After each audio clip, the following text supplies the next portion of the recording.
जैसे जैसे लोकसभा का चुनाव नजदीक आ रहा है, राजनीतिक दलों के अंदर गतिविधियां तेज हो चुकी है। देखिए, आज इस वीडियो में बात करेंगे पाटलिपुत्र लोकसभा सीट की, क्योंकि इस सीट पर आरजेडी में बवाल मच गया है। एक तरफ जहां रीतलाल यादव लोकसभा की तैयारी में लगे हैं, तो दूसरी ओर लालू की बेटी अड़ गई है कि किसी भी हाल में वो पिछली बार की तरह 14 की तरह 19 की तरह 24 में भी भारतीय जनता पार्टी के खिलाफ लोकसभा का चुनाव लड़ेंगे। देखिए, रीतलाल यादव लगातार इसको लेकर चुनाव प्रचार करना शुरू कर दिया है। वो लगातार क्षेत्र का भ्रमण कर रहे हैं, कैंपेन कर रहे हैं, जनसभा कर रहे हैं और कई मंचों से उन्होंने इस बात का ऐलान कर दिया कि पाटलिपुत्र में भी बदलाव होगा। हालांकि उन्होंने कहा कि सब कुछ मीसा दीदी के डिसीजन पर टिका है, वो हरी झंडी देंगी तो हम ये सीट जीत कर आरजेडी की झोली में डाल देंगे, लेकिन लालू की लाडली मानने को तैयार नहीं है।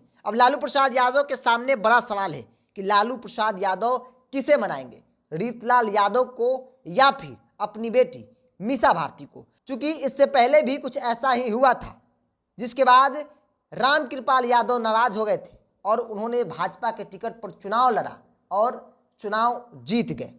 आरजेडी को बड़ा नुकसान हुआ, लालू प्रसाद यादव को बड़ा झटका लगा था। देखिए, एक चर्चा जो हमेशा होती रही कि रीतलाल यादव और लालू प्रसाद यादव के बीच एक डील हुई थी। डील यह हुई थी एमएलसी चुनाव के वक्त कि रीतलाल यादव चाह रहे थे कि वो अपने भाई को पटना सीट से, एमएलसी सीट से जो है वो चुनाव लड़वाए, लेकिन लालू प्रसाद यादव ने उन्हें मना कर दिया और कहा कि तुम लोकसभा का चुनाव लड़ना, इसलिए एमएलसी के बारे में सोचना बंद कर दो। इस बार कार्तिकेय सिंह जो अनंत सिंह के करीबी हैं, उनको मौका दिया जाए। भूमिहारों को साधना है, तो ऐसे में एक भूमिहार बड़े चेहरे को लाना होगा और कार्तिकेय सिंह है जिससे हम लोगों को फायदा होगा, पार्टी को एक फायदा हो सकता है। तो इसलिए कार्तिकेय मास्टर को उम्मीदवार बनाया गया था और बखूबी इस बात को रीतलाल यादव ने स्वीकार किया था। अब देखिए, रीतलाल उसके बाद लगातार चुनावी प्रचार कर रहे थे, वो लगातार भ्रमण कर रहे थे और ये कह रहे थे कि अगर वो वहां से लड़ेंगे, यानी कि रीतलाल पाटलिपुत्र लोकसभा सीट से चुनाव लड़ेंगे, तो फिर आरजेडी की जीत जो है वो पक्की है।